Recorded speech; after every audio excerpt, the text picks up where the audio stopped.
നമസ്കാരം. Farm information bureau കാർഷിക വാർത്തകളിലേക്ക് സ്വാഗതം.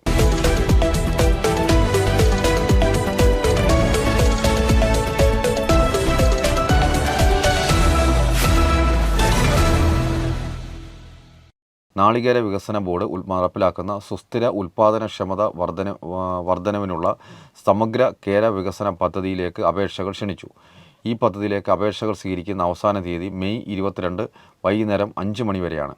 അപേക്ഷാ ഫോറത്തിനും കൂടുതൽ വിവരങ്ങൾക്കും coconutboard.gov.in സന്ദർശിക്കുക.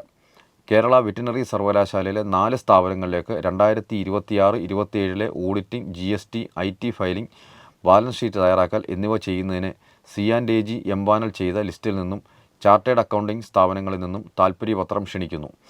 ഈ താൽപ്പര്യപത്രങ്ങൾ ഈ ഓഫീസിൽ മെയ് 25 രാവിലെ 11 മണിക്ക് മുമ്പായി ലഭ്യമാക്കേണ്ടതാണ്. www.kvacu.ac.in എന്ന സർവകലാശാല വെബ്സൈറ്റ് സന്ദർശിക്കുക. കാർഷിക നിർദ്ദേശം: കാലവർഷ മഴയ്ക്ക് മുമ്പായി കുരുമുളകിനായുള്ള താങ്ങുമരങ്ങൾ നടാവുന്നതാണ്. മുരിക്ക്, കിളിഞ്ഞിൽ, പെരുമരം, സുബാബൂൾ തുടങ്ങിയവയാണ് കുരുമുളക് വളർത്തുന്നതിന് അനുയോജ്യമായ താങ്ങുമരങ്ങൾ. കാലവർഷത്തിൻ്റെ മുന്നൊരുക്കമായി കുരുമുളകിൻ്റെ വള്ളികളിൽ 1% വീര്യമുള്ള ബോർഡോ മിശ്രിതം തളിക്കുക. ഇത് കുരുമുളകിലെ ദ്രുതവാട്ടത്തെ പ്രതിരോധിക്കുന്നതിന് സഹായിക്കും. കൂടാതെ കുരുമുളക് കൊടി ഒന്നിന് 500 ഗ്രാം കുമ്മായം ഇട്ടുകൊടുക്കുകയും ചെയ്യുക.